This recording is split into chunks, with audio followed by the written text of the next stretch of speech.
Primeiramente, boa noite. Boa noite. Para quem está assistindo gravado, espero que vocês gostem da reunião de hoje, tá? Não teve um quórum tão elevado como nas últimas, mas a qualidade prometo que vai ser a mesma. O assunto de hoje é muito rápido, é um assunto muito tranquilo, tá? Muito, assim, creio que das nossas reuniões, esse aqui vai ser o assunto mais rápido e mais tranquilo que a gente vai ter. Beleza? Até porque a audiência de custódia é uma situação processual, é uma audiência preliminar muito tranquila de se fazer, que às vezes o pessoal fica com um pouco de receio de como que vai ser a audiência de custódia, o que eu falo, o que eu deixo de falar, o que eu posso abordar, e ela é muito preto no branco, tá? Então, vou trazer para vocês basicamente como que funciona. Há uma semana atrás, eu transmiti uma audiência de custódia minha para o pessoal, desde o atendimento do cliente. Eu tinha recebido o processo um dia antes, consegui habilitação no dia da audiência, transmiti para todo mundo, desde a minha análise, coloquei na reunião, compartilhei tela, desde a análise do processo até o final da audiência. Passamos pelo atendimento do cliente, a gente, assim, todo o procedimento, o pessoal do grupo acompanhou, tá? E parece uma audiência muito banal dentro do processo, dependendo da situação, mas ela tem pontos importantes para o seu fechamento de contrato, para a visão que o cliente vai ter de você, para a preparação do processo. Então, assim, às vezes a audiência de custódia pode não significar muito, mas no caso dessa nossa situação, era um processo em segredo de justiça que a gente foi habilitado para audiência de custódia, a gente já conseguiu uma antecipação dos autos só pela audiência. Então, você pode extrair muita coisa da audiência de custódia, beleza? Começando a falar sobre a custódia, a audiência de custódia ela está prevista lá no 287 do CPP, tá? Eu já trouxe aqui o texto legal, beleza? Se a infração for inafiançável, a falta de exibição de mandato não obstará a prisão e o preso, em tal caso, será imediatamente apresentado ao juiz que tiver expedido o mandado, tá? Tem um ponto aqui, ó, que eu até coloquei, decisão de gabinete é decisão de custódia. Antigamente, o que a gente tinha antes de 2015? A audiência de custódia veio em 2015. A gente tinha decisões de gabinete. Por que eu chamo de decisão de gabinete? Porque o juiz, ele dava a decisão de liberdade ou não, sem ver a cara do custodiado. Ele simplesmente ele homologava o flagrante, o plantão homologava o flagrante, era encaminhado para o juiz, e qualquer pedido que fosse feito subsequentemente, aquele flagrante, uh, as decisões seriam prolatadas sem o mínimo de contato do juiz com o flagranteado, né? A audiência de custódia veio para mudar isso. Opa, mais um aqui. A audiência de custódia veio para mudar essa realidade, para trazer para dentro do processo o primeiro contato juiz e custodiado. A audiência de custódia saiu em 2015, tá? Final do ano de 2015. Eu fui na época eu tinha acabado de montar meu escritório em Curitiba. Eu lembro que foi, se não me engano, foi dia 15 de dezembro que começaram as audiências de custódia em Curitiba. Dia 24 e 25 de dezembro, Natal, eu passei fazendo audiência de custódia. Tinha menos de 10 dias, a gente nem sabia como que funcionava direito aquele novo procedimento que estava instaurado ali, e eu já estava fazendo audiência de custódia. Um pouco perdido, sem saber muito o que falar na audiência, sem saber muito o que analisar. Recordo que até uma das audiências de custódia que a gente fez no dia 24 foi uma audiência de tráfico e, na situação tinha sido apreendido envelopes de ketamina. E eu disse para o promotor, não, ketamina é anabolizante. Falei bem assim para o promotor. Eu sabia o que era ketamina, o promotor não sabia. Ketamina é anabolizante. E o promotor não tinha um computador na frente dele, não tinha nada, só tinha documento. E o promotor foi nessa onda e desclassificou a situação de tráfico. Já desclassificaram na audiência de custódia, já desclassificaram para 28 e encaminharam os autos para o GCRIM. E na verdade era tráfico mesmo, ketamina não era anabolizante, né? Não tem nada a ver com anabolizante. É utilizado com fins veterinários e não tinha o mínimo de correlação com anabolizante. Então tinha muito despreparo lá no começo, ninguém sabia como funcionava, como ia funcionar a audiência de custódia. Hoje ela é muito mais sedimentada, tá? Hoje a regulação dela, já foram vários embates em STJ e STF sobre obrigatoriedade da audiência de custódia. Inclusive, teve decisão recentíssima. Foi essa semana ou semana passada, Galo, que saiu decisão sobre a custódia? Semana passada. Foi semana passada. Semana passada, mas ele não saiu a decisão, só formou maioria só. Só formou maioria? Só formou maioria. Mas assim, situação importantíssima sobre o prazo para a realização da audiência de custódia e obrigatoriedade dela. Então, são pontos que desde 2015 que foi se tratando, foi se atravessando, que hoje ela se tornou num procedimento muito mais claro, muito mais específico, né? E a gente consegue chegar muito mais preparado para fazer, em virtude disso. Vanderlei. Boa noite, Vanderlei. Seguindo aqui, tá? O que é a audiência de custódia? Tá? É uma audiência preliminar para se verificar se existiu abuso de autoridade. Em primeiro momento é isso, tá? Verificar se existiu abuso de autoridade, se foi violado algum direito do custodiado, se existiram agressões, como ocorreu a prisão dele.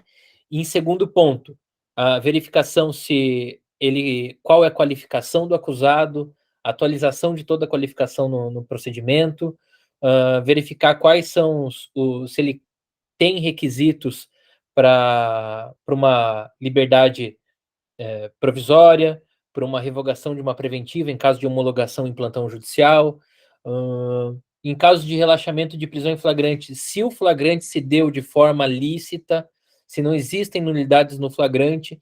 Então, assim, a audiência de custódia ela é um procedimento para sanar todas as possibilidades de nulidade e possibilidade de liberdade do custodiado, tá? Então, assim, é muito simples, muito reto, certo, não entra no fato, fim de papo, tá?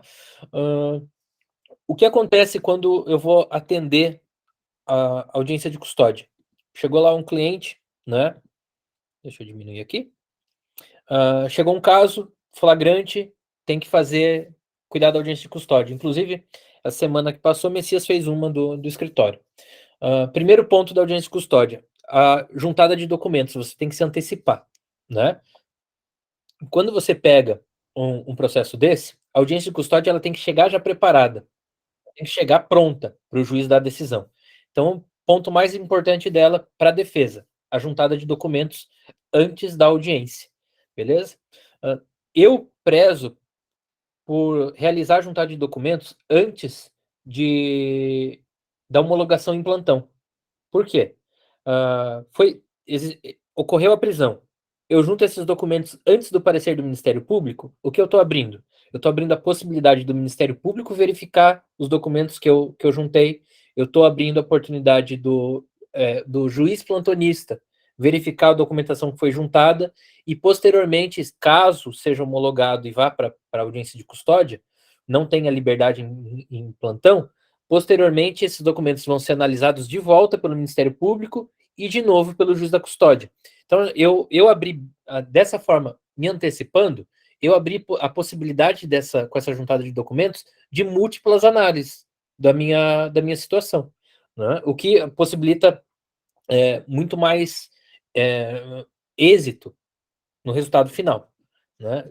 Eu coloquei aqui para vocês alguns dos documentos que normalmente a gente corre atrás logo na largada para fazer a juntada, né? Comprovante de endereço, certidão de antecedentes, caso quando mulher, ou quando preso mantém a família e tal, e tá fácil acesso, certidão de nascimento dos filhos, né? E se verificar que existe algum elemento que afasta a aplicação da prisão, a exemplo, o sujeito foi preso num local que tinha câmera. Você conseguiu, já na primeira diligência no local, você já conseguiu a imagem, o que às vezes é muito difícil de se conseguir.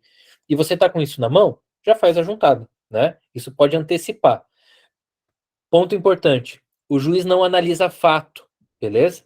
Ele não pode, na custódia, analisar o fato, mas ele dá aquela olhada meio por cima para verificar se existe um risco à ordem pública, uma relevância no que ocorreu, se existiu violência, se existiu ameaça. Ele dá aquela olhada por cima para ele fazer um juízo de valor da situação completa, né?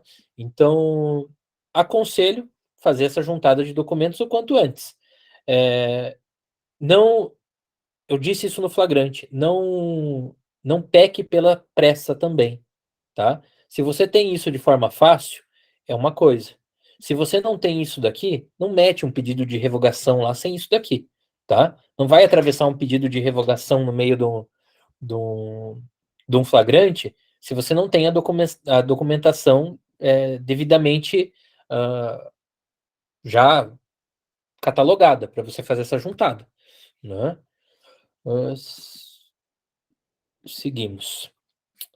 Agora a parte que o pessoal assistiu. Quem assistiu aqui a custódia que eu fiz? Quem estava no dia da custódia? Eu já vi uma já. Eu acho que a Priscila assistiu, acho que o Vanderlei estava também. Você também estava, né, Vanderlei? Oi, gente, qual é o problema de vocês com o microfone? Você tem problema com o microfone? De abrir o microfone? Eu estava atendendo o cliente. Não, você tá perdoado. Eu tô vendo que o Octadesk aqui tá fazendo barulho aqui.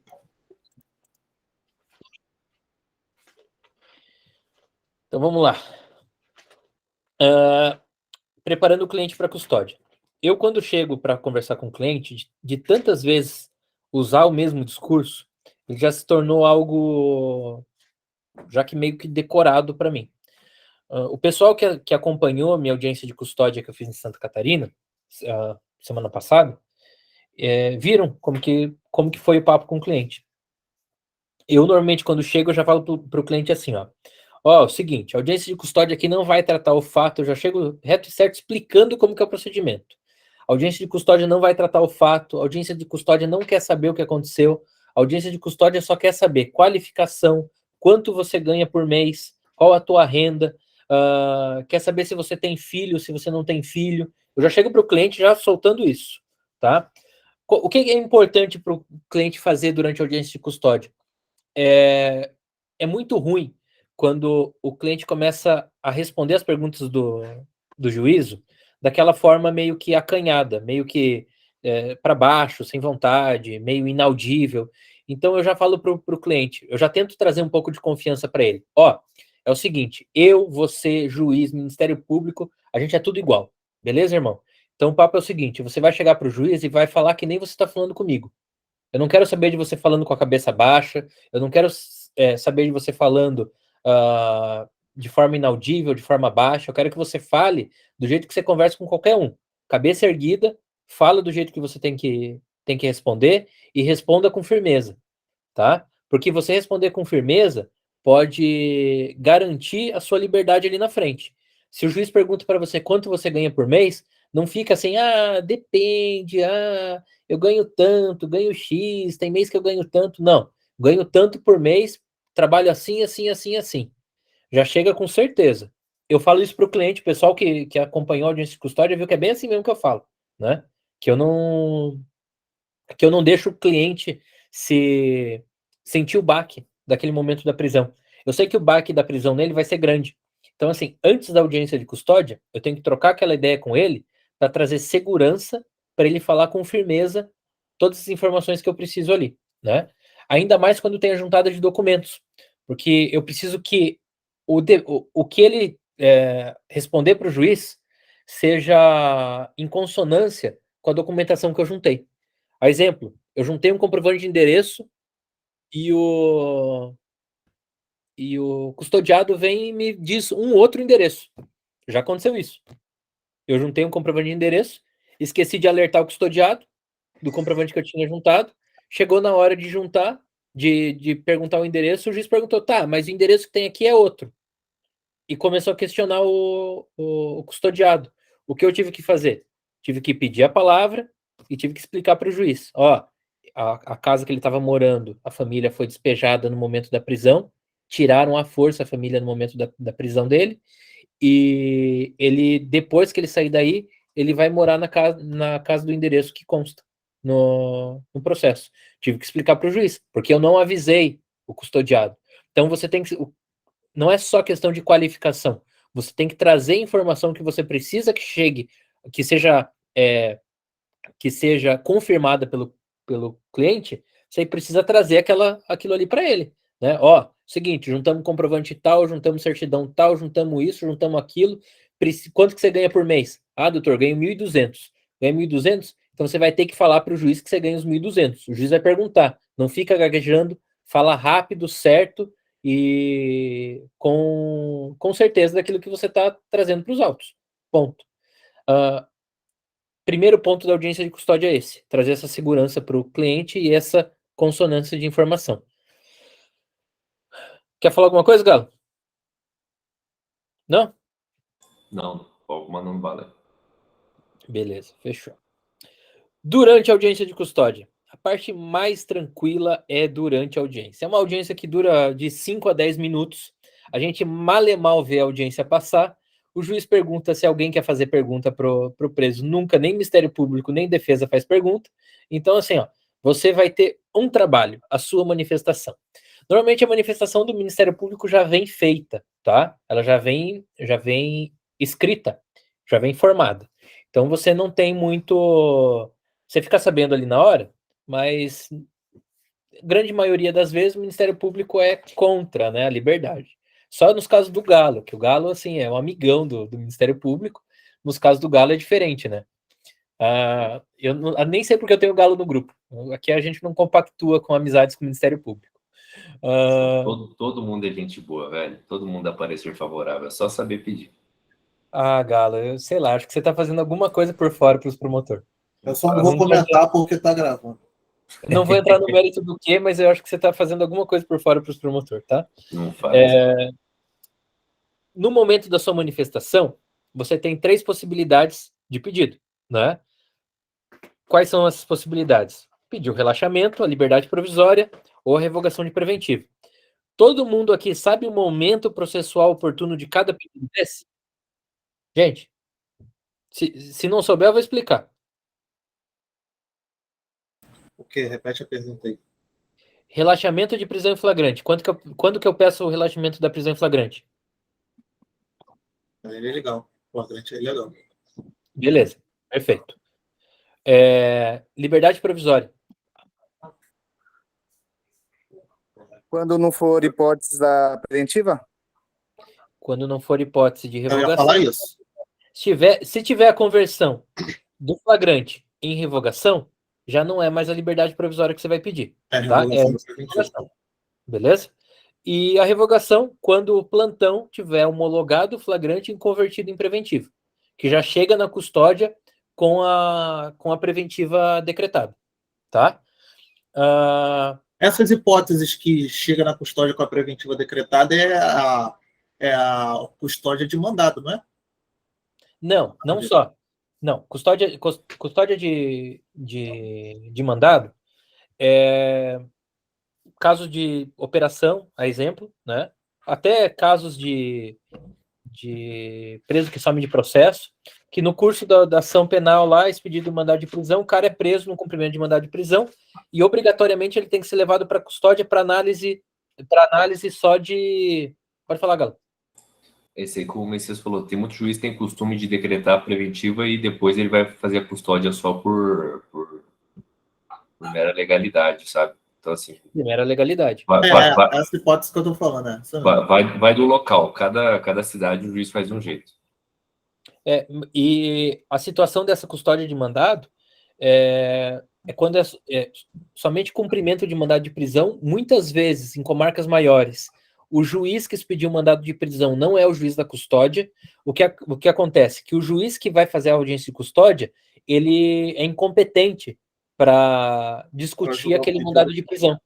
né? A exemplo, o caso que a gente fez, que eu transmiti para o grupo, que foi o mandado de prisão foi expedido pelo juízo de Abelardo Luz, foi cumprido em São José, a custódia foi em São José, Santa Catarina, né? Abelardo Luz, Santa Catarina, custódia em São José, Santa Catarina. O juiz ele não tem competência para se discutir a legalidade ou não daquele mandado de prisão. Então, assim, ele simplesmente verifica qualificações, situação pessoal, verifica se existiu algum abuso, né? Algum excesso. Pode falar, Lari. Então, aqui na custódia, quase sempre, tá? Tinha um outro juiz até janeiro ali, que ele dava fiança em casos de tráfico privilegiado. Então, na custódia, se pagava fiança, ele tirava. É algo muito estranho, mas eu já vi acontecer em Paranaguá. Isso. Uhum. Comigo, inclusive eu mandei no grupo a decisão. Tá? Tudo que eu falo eu mando lá no grupo. Eu mandei no grupo a decisão, foi pago R$2.000 de fiança. R$2.000 num Aqui tráfico. no Rio é assim, aqui no Rio é igual o Renato falou, como é a central de custódia o dia todo, e os juízes ficam de plantão lá, eles não querem nem saber quando é a prisão de mandado.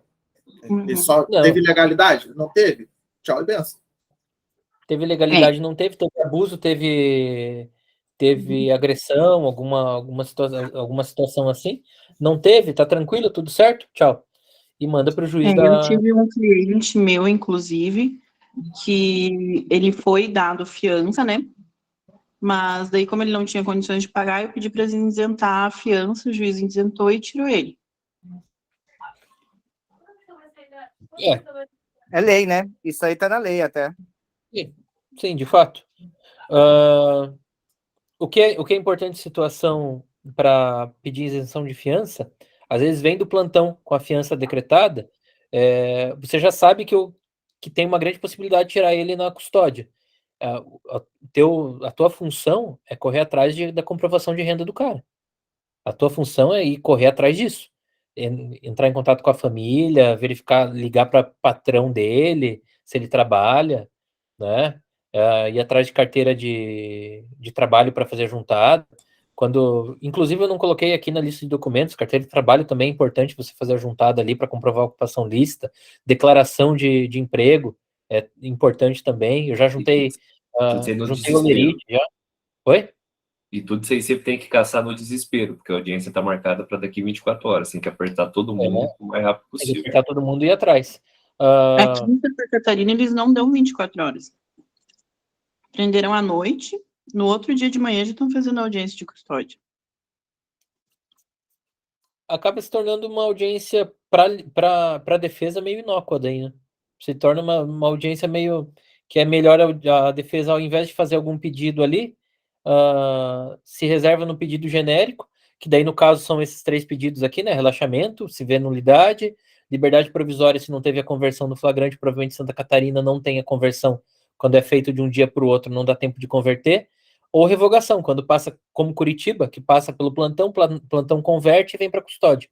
Daí em Curitiba o pedido é de revogação, né?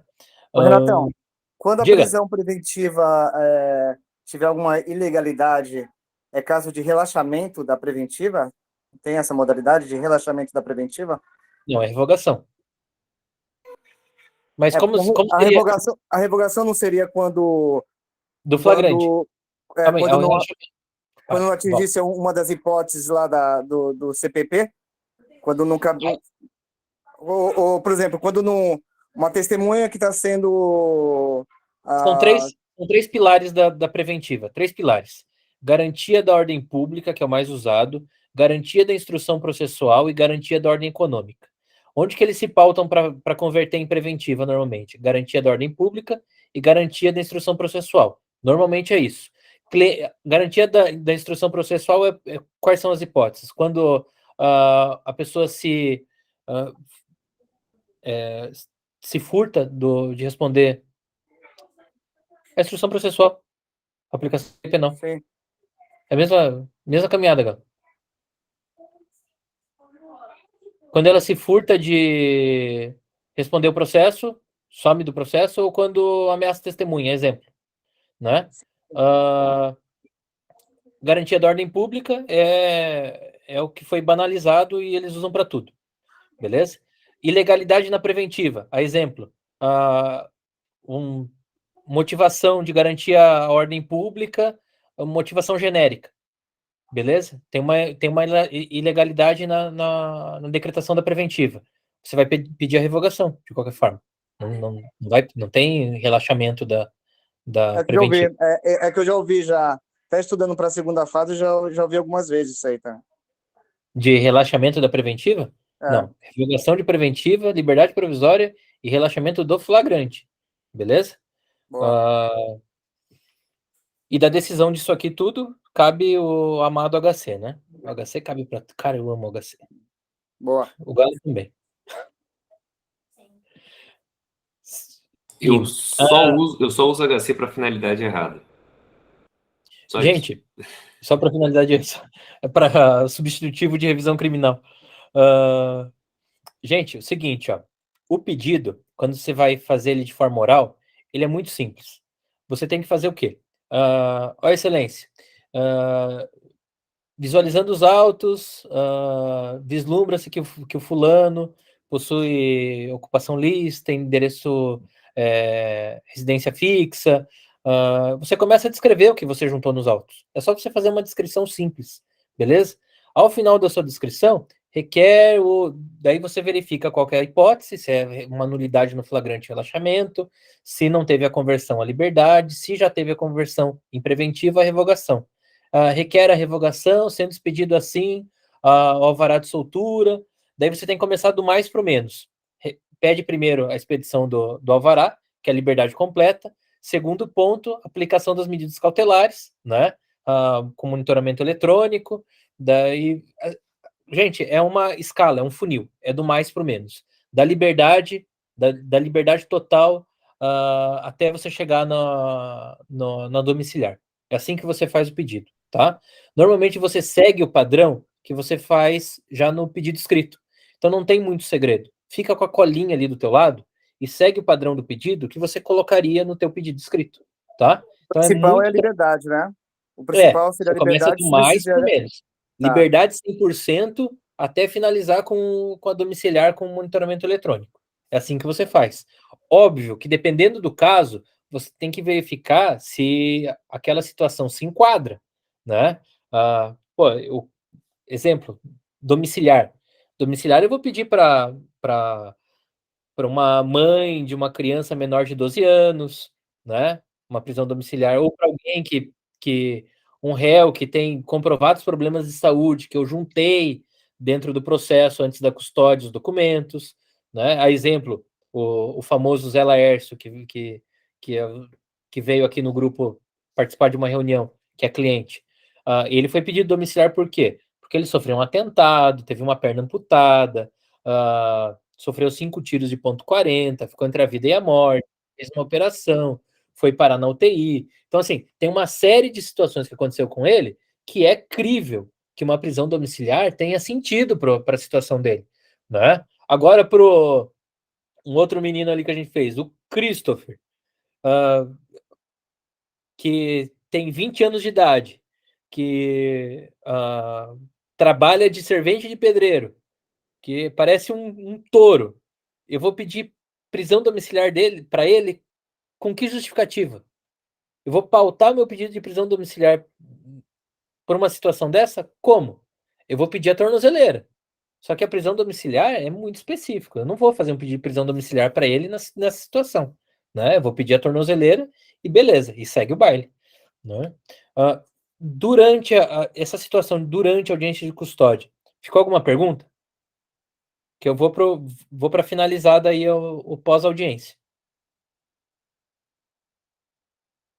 Nossa, quando fica esse silêncio, eu não sei se entenderam tudo. Não, pode tocar, pode tocar. Ou se não entenderam nada. Né? É que você é um professor maravilhoso, Renato. Então, maravilhoso. Professor é o Galo, que tem contrato com a faculdade. Eu não sou professor. Então é um médico. Muito bom. Ô, Renato, Só voltando um pouco à audiência de custódia, assim, no caso que a gente teve, a gente sabe que o juiz ele não pode analisar os fatos, né? Como você bem disse, né? Não pode. Só que assim, o meu sócio, ele acabou falando ele inventou até uma história que a própria Sony ia gostar, né? Uma história de uma receita médica, mostrou a receita médica para o juiz pegou a receita médica dizendo que o rapaz ele não estava com as drogas, ele simplesmente achou o pacotinho de drogas no chão e estava mexendo. E a gente vai ter que manter isso, né? Porque se ele inventou essa história ali na custódia, se a gente falar qualquer coisa Você diferente, vincula a sua tese, né? Você vincula. Se você falar alguma coisa, por isso assim, ó, eu já falo para o cliente que o juiz não vai entrar no mérito e se alguma pergunta for feita sobre o mérito, ele fica em silêncio. Se o juiz entra no mérito, eu mesmo tomo a palavra, peço a palavra e digo para o juiz, ó, a audiência de custódia não é momento oportuno para se falar sobre o fato. Eu mesmo atravesso a palavra e digo isso. Então, para mim, não interessa se é o promotor, se é o juiz, se é o guarda municipal, se é o delegado, para mim não interessa quem que é, né? Eu tenho que ter na minha cabeça muito bem aquela linha de raciocínio de como funciona a audiência, aquela linha do tempo, dos pontos da audiência, do como ela funciona, do que pode acontecer em cada ponto, e para eu poder sustentar isso caso eu veja a ilegalidade. Essa é a nossa função.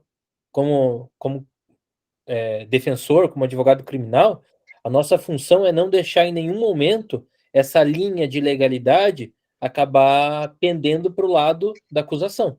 A gente tem que tentar, ao máximo, trazer ela para o nosso lado, entendeu? No final da manifestação aqui, assim, já aconteceu comigo várias situações diferentes. Do juiz dispensar o réu e prolatar a decisão dele na sequência, de prolatar a decisão com o réu na audiência, eu já tive caso em São Mateus do Sul que o juiz pediu para não prolatou em audiência e disse que até o final do dia ia juntar a decisão dele nos autos. Então, assim, gente, já aconteceu de tudo comigo em audiência de custódia. Então, via de regra, o juiz tem que dar a decisão ao final da manifestação da defesa, tá? Via de regra é isso. Mas não estranhe se acontecer algo diferente disso. Porque essa situação final ali se transforma numa terra sem lei, porque não é o procedimento em si, a forma que ele ocorre, não é totalmente a métrica dele não é totalmente definida pelo CNJ. Né? Ele saiu pela resolução lá de 2015, acho que era resolução 213 de 2015, mas ele não foi totalmente a métrica dele não foi totalmente feita pelo CNJ. Saindo daqui, normalmente eu peço a palavra para conversar com o réu ao final da audiência, tá? Para aproveitar, já que a situação está se finalizando. Renato? Gente, esse pessoal que está entrando no final da reunião, eu vou bater em vocês, tá? Renato? Pode falar, irmão. Geralmente a questão quando tem perguntas de mérito, quem tem esse maldito hábito geralmente é o promotor. O juiz aqui na cidade, né, de João Pessoa aqui e no estado da Paraíba, geralmente ele já fala de uma forma bem altiva, olha, aqui a gente vai tratar da sua prisão, papapá, e geralmente não há muito problema em âmbito de custódia. Geralmente quem causa esses embrólios são os promotores. Aqui, mas pode acontecer, depende do juiz querer, às vezes, entrar no mérito, aí você tem que se insurgir. Tem que estar preparado. Eu nunca tive problema, assim, nas mais recentes, assim, não tive tanto problema. Lá no começo, lá em 2015, 2016, eu tinha bastante problema com isso. Mas eu acho que já é um entendimento bem consolidado, bem pacífico, que não pode entrar na situação no mérito do processo e o pessoal, via de regra, tem respeitado. Só que é nosso dever ficar alerta, né, se tiver um desrespeito a essa situação, né? No final da audiência, eu normalmente peço para conversar com o cliente, que daí eu já explico para o cliente qual que vai ser o procedimento, o que vai acontecer, se foi confirmada a liberdade dele, ele já dou aquela tranquilizada, se ele não ficou sabendo da situação. É importante falar com o cliente no final, porque você poupa trabalho, beleza? O importante é poupar trabalho. Imagina, você já pega ali no laço da custódia, já explica para ele, ó, foi negada a tua custódia, agora a gente vai fazer um HC, assim, assim, assim, vai fazer um pedido de revogação, tentar novamente por uma revogação. Você já explica o que você tem na tua mente para o processo dele, né? Já dá aquela ideia. Ah, doutor, quanto tempo demora para a próxima decisão? Cada um que trabalha na sua devida comarca deve saber mais ou menos quanto que demora na comarca para sair uma decisão. Eu sei, meus processos são maioria de Paranavaí, Maringá, região norte do estado. Eu sei que um pedido de revogação de preventiva ali, uma semana tá com decisão. Eu sei disso. 10 dias no máximo tem. Que Tá são com 10 decisão. dias. 10 dias aqui. Uma semana, 10 dias, a revogação tá decidida. Eu sei Aqui, que. se for na semana, sai na semana. A Oi? não ser que seja sexta. Aqui, 2, 3 dias sai rapidão. É prioridade máxima, tanto no MP quanto no Judiciário. Eu sei que um HC no Paraná, se eu protocolar, vai dar uma semana para ter a decisão da liminar, vai ter mais uns 60 dias para ser julgado o HC. Eu sei que é mais ou menos isso.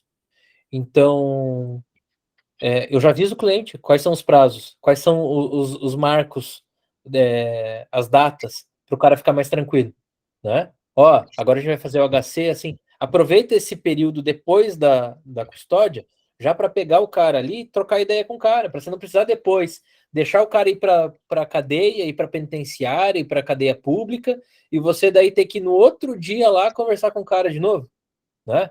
Então aproveita a oportunidade ali para matar tudo de uma vez. Quando a gente tem controle técnico de como funciona o processo, fica muito fácil a gente saber qual que é o próximo passo. A gente pode não saber o que vai colocar dentro da petição ainda, mas a gente já sabe qual vai ser o próximo passo dentro do processo. É uma linha. É só seguir essa linha. Ponto. Né? Sim, raras vezes essa linha vai sair do seu controle. Raras vezes essa linha vai sair. Mas a gente já sabe, é como se fosse um caminho.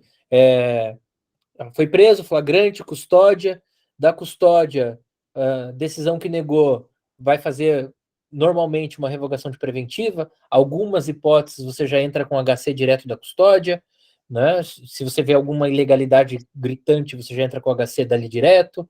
Da revogação, HC, do HC, o ROC, e assim por diante. Você já tem na tua cabeça como que vai seguir o procedimento, né? Renato, Fala, meu querido.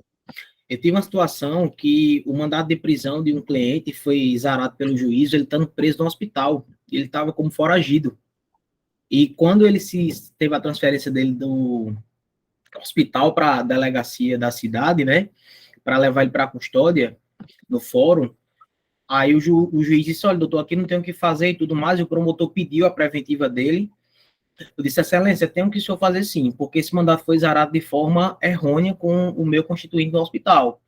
E o juiz disse, não, mas aqui o mandado de prisão, o senhor bate no mérito da questão. Eu fiz, não, mas aqui é uma questão de uma ilegalidade e o senhor pode conceder um habeas corpus de ofício, artigo 564 do Código de Processo Penal. Tanto que o promotor, na hora, não esperava e o juiz concedeu a liberdade do meu cliente na custódia mediante um HC de ofício.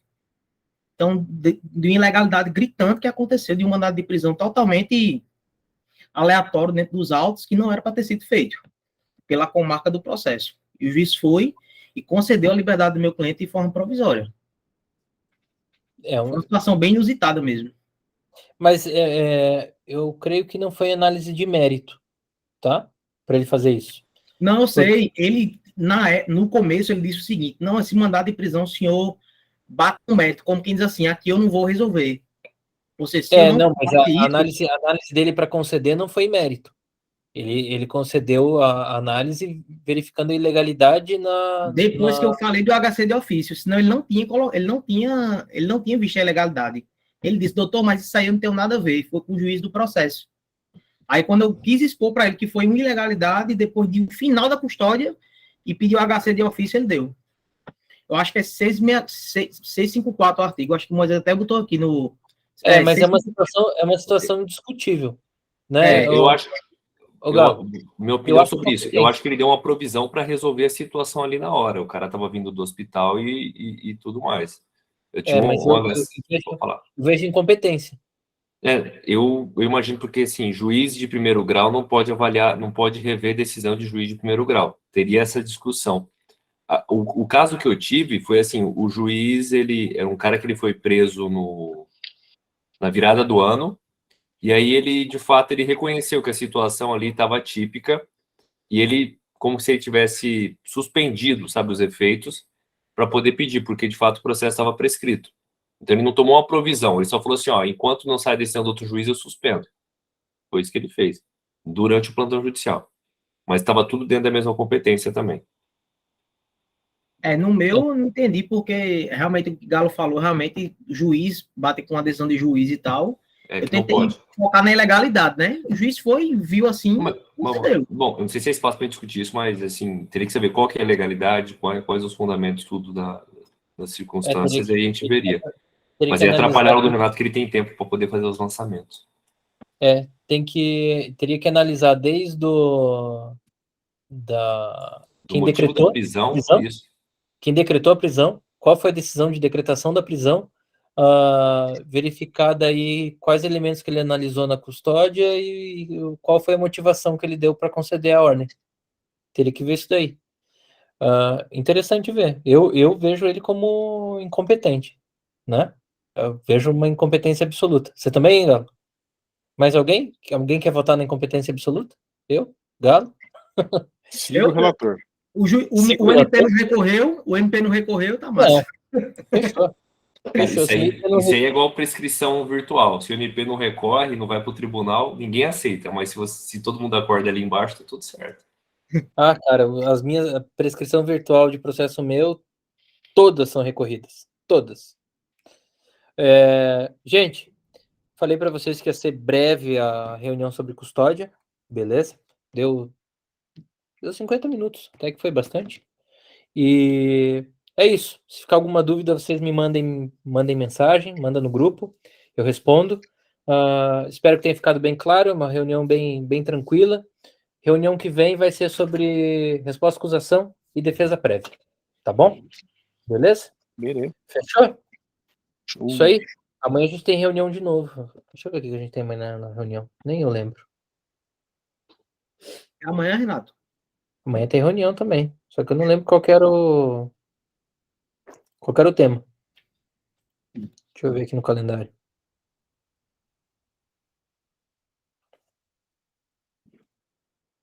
Gente do céu, como vocês mandaram coisa no grupo hoje, hein?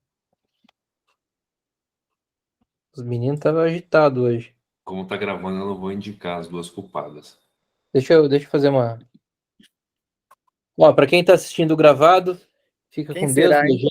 Até a próxima. Parar a gravação.